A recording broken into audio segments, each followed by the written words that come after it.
Hey everyone, it's Jeff Fisher of High School Football America in the NFL Play Football studio, and we're going to be talking a little bit of excellence on and off the field today with Sterling Doty, the head coach at Stephenville High School in Texas. Man, a great tradition there, and they are the National Football Foundation College Football Hall of Fame Hatchell Cup winner. What does that mean? Out of the 95 nominees this year, they had the best. And a little bit later, I'm going to give you the real numbers with Coach. They were eye-popping on how good the team did in the classroom. It's an academic excellence award. Coach, thanks for taking the time to talk with me today. Yes, sir. Thank you so much for having us. Well, you're born and bred. You won a couple of state championships there under a guy named Art Briles. I think he has a little bit of a place in football lore, whether it's high school or college. And then, last year you win your second since coming back and being the head coach there. So before we get rolling into the academic excellence, let's talk a little bit about the tradition on the football field. You guys have great tradition. Put on that ambassador hat a little bit and talk about how football plays into the fabric of your community. Yeah, I tell you what, it's really special around here. We have a great community. We've got great support. Of course, it all started when Coach Briles got here in 1988. He took over a program that hadn't been winning, wasn't successful, was in a really tough district with Cleburne High School and with, of course, Brownwood High School. Matter of fact, they had lost 27 games in a row Ooh. to Brownwood, to Gordon Woods, some great football being played over in Brown County. But when Coach Browse got here, that all changed. And he flipped the culture. Just a lot of blue collar, hardworking um, young men and young women that come through our doors. So I had the privilege now of coaching here for 7 years since 19. But with Coach Browse, like you mentioned, I was fortunate enough to be on two of the four state championships that he won here in 1998 and 99. Played with some great players, some really good high school players, and then some guys that went on to have great college career and even NFL careers as well. But yeah, this 25 championship, that was our seventh state championship. So that puts us pretty high up there with the rest of the great high schools here in Texas. But the community, they love their blue and gold. They show up every Friday night ready to shake their propane cans, and they put ball bearings inside propane tanks. And I was going to ask you. I'm glad you put that in there.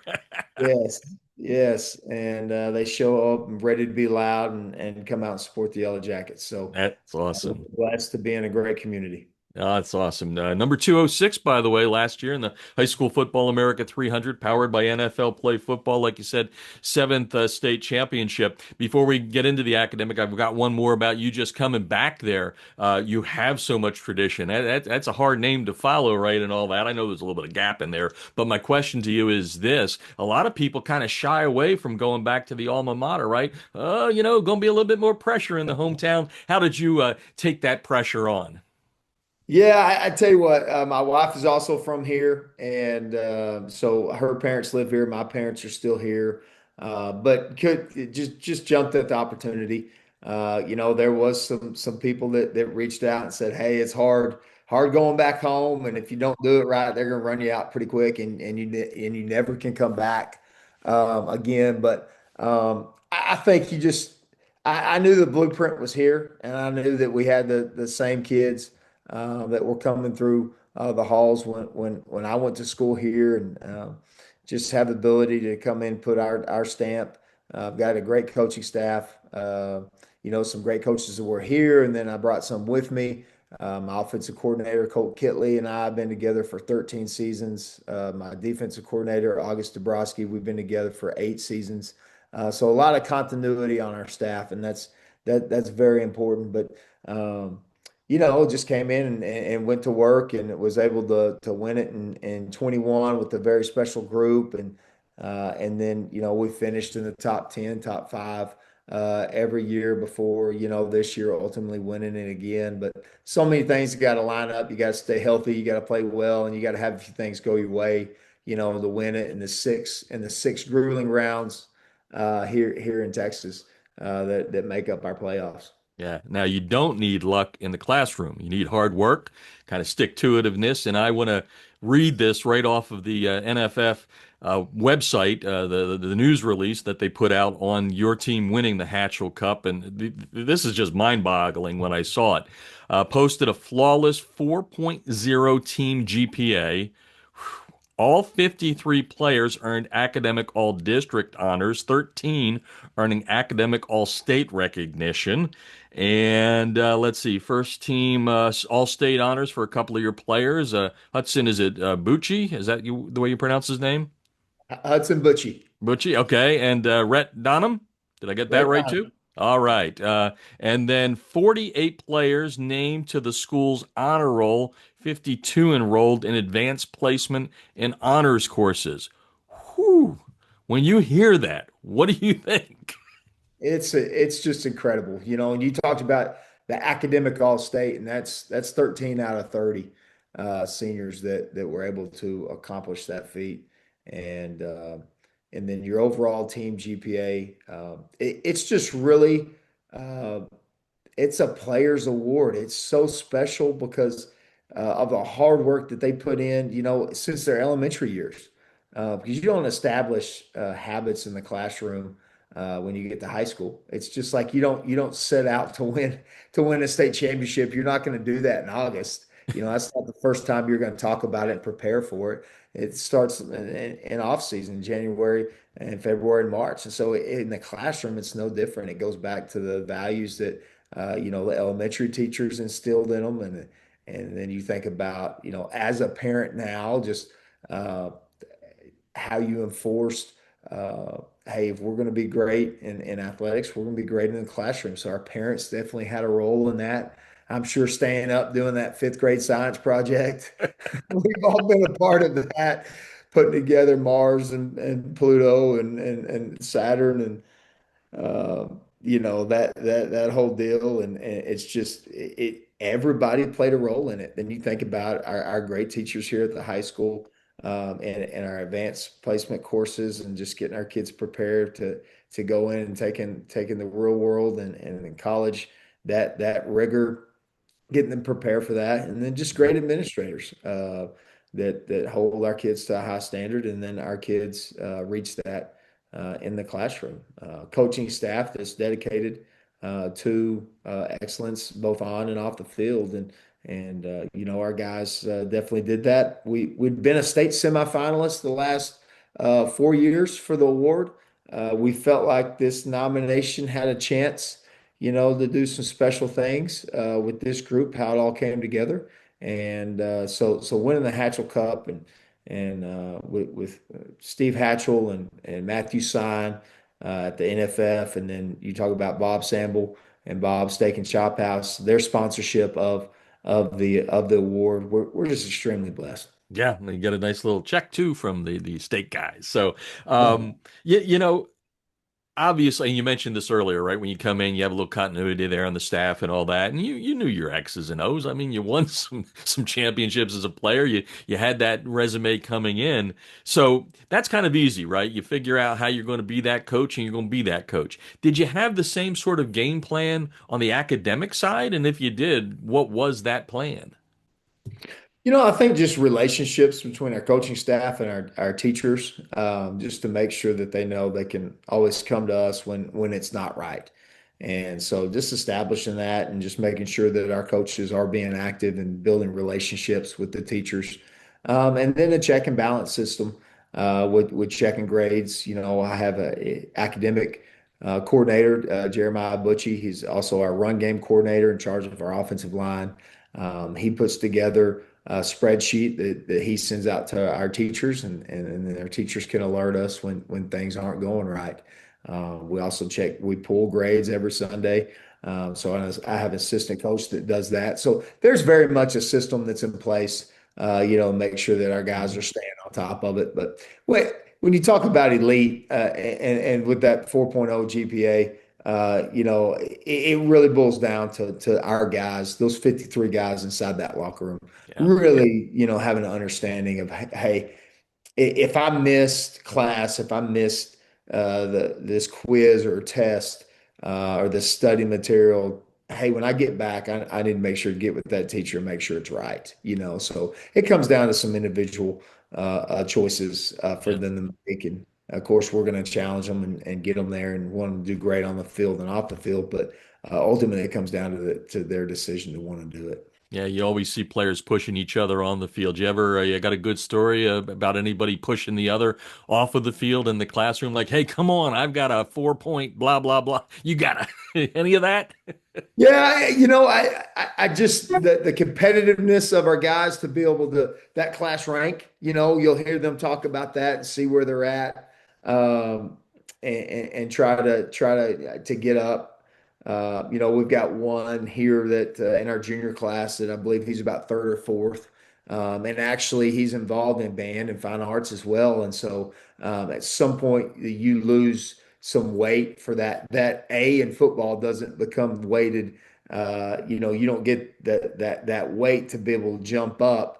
And so Mhm. he actually lost a few places in rankings because he was involved in band and he was involved in football. When he could have been taking another AP calculus Yeah. class or something that's going to boost him up and keep him up to a level to where he can keep that 106 GPA or whatever else like that. And then I think this senior class has just got they're peppered all within the top 10% of their class and along with our junior class as well. You already, that's the beauty of high school football is, you got graduation, all that. Is this something you're going to be able to use now as kind of the bullseye?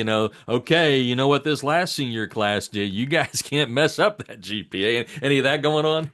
Yeah, that's right. And at the ceremony the other night with the foundation, they talked about, hey, nobody's ever gone back to back on this deal. So, and we're like, well, that's the standard. That's the challenge now. And yeah, so definitely be a tool that we use to try to motivate kids to do great things. Texas has made a little bit of an impact at the Rose Bowl. I remember a game a little while ago where Longhorns did something there in Pasadena that was special. You guys get a brick at the Rose Bowl. How cool is that for the Stephenville Yellow Jackets? Yeah, it's really cool. I tell you, that's something that'll be there a long, long time. And our players when it kind of first came out and they saw that, they're like, are we gonna get to fly out there and go see it? I'm like, well, guys, hopefully someday you got the ability to get out to Southern California and get out there to the Rose Bowl and go see it. But yeah, we're actually going to put together something to be able to have a commemorative, a lot smaller brick than the one that's at the Rose Bowl, but we'll be able to give them one as a keepsake for all their hard work. It's just so cool. And, I'd be remiss since this is high school football, American NFL play football, without talking about that championship team. I can't let you do all 53 names here. So, folks, if you didn't hear if you don't hear your name, it's Jeff Fisher's fault, not coach's fault. But give us some of the leaders on that team that led you guys to a state championship in 25. Yeah, defensively, had such a great group and had a lot of experience coming back. I think we had six 3-year starters. So they played a lot of Wow. football. They had 28 games started coming into the year. And so then you add 16 onto it. So they had a heck of a career there on the defensive side. But Colton Durf, one of our defensive tackles, Hudson Butchie, those were our two senior captains. And then you're looking at Caleb Taylor at inside linebacker, CJ Spellmeyer. Those four guys, they're defensively really set the tone for what we're trying to accomplish. Briar Floyd there in the back end, Cash Cribbs there at corner. Just some really, really good football players. And I tell you that the leadership comes to mind when you think about this senior class because they're always going to hold the line.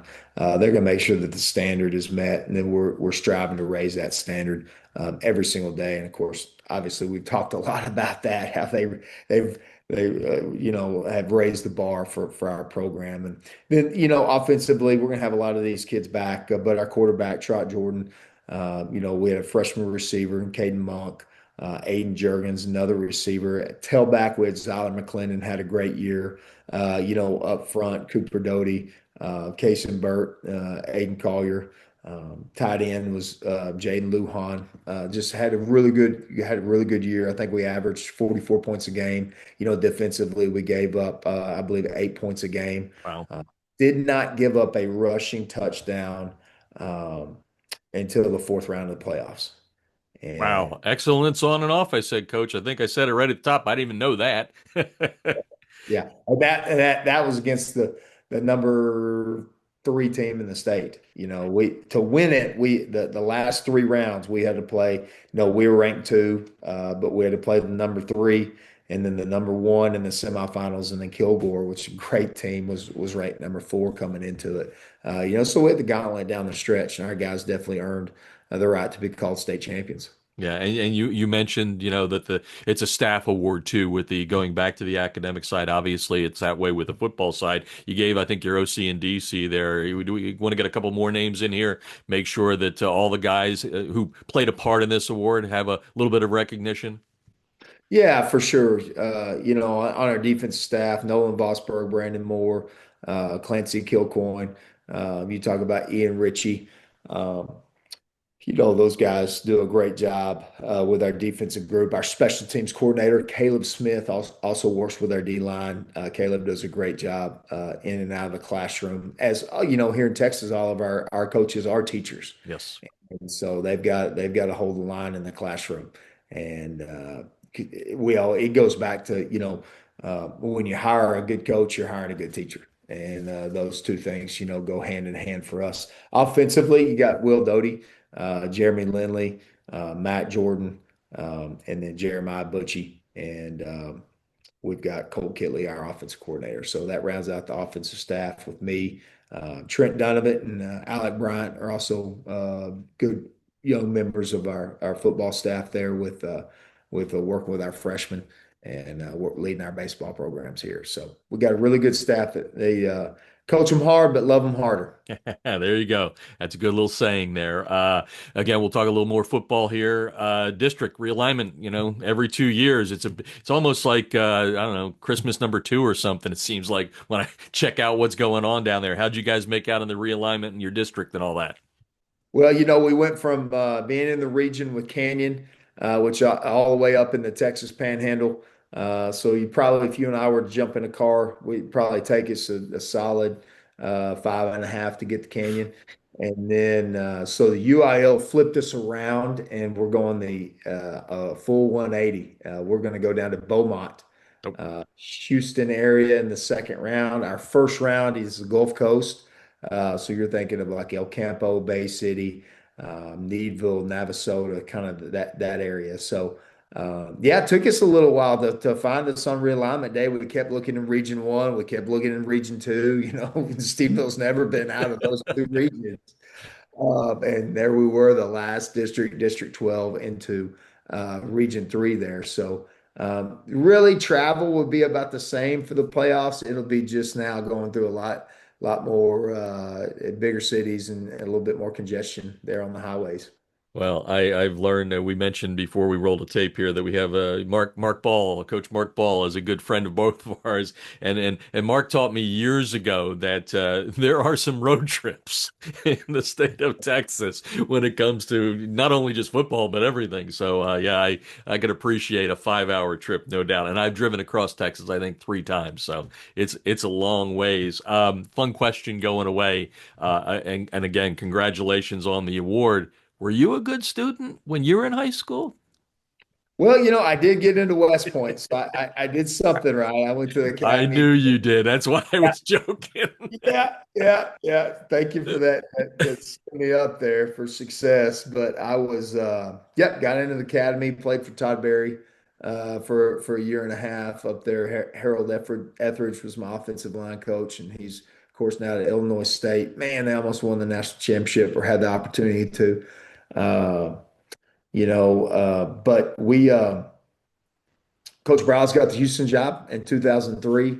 They were 3-8 and 0-11 before he got there, then completely transformed that program and now what it is with Coach Fritz and being in the Big 12 and having all those nice facilities. It wasn't like that when we got down there in '03. So it's definitely something that Coach Browse built. And then obviously we know what he did at Baylor. So can't tell you enough about how much he played a role and wanting me to be a coach, and along with all the other my coaches in high school. So it's just very special to be back here leading the Yellow Jackets. Yeah, I had to get West Point in there. I have a good friend, John Luce, who coaches there on the Army staff right now. So had to get that, and he always likes hearing his name, and he does a great fundraiser. That, by the way, folks, if you're looking at this on High School Football America, we're going to promote John's fundraiser there, just on our website there. So, Coach, again, congratulations on just all kinds of success. I mean, these, and I told you at the top, I've been doing this 52 years. These are the type of stories I love telling. They're fun. It's what makes football football and goes beyond, what football does for everybody. And football does make you a better student. There's no doubt about that. So thank you and congratulations again. Yeah, thank you so much. I really appreciate you having us on.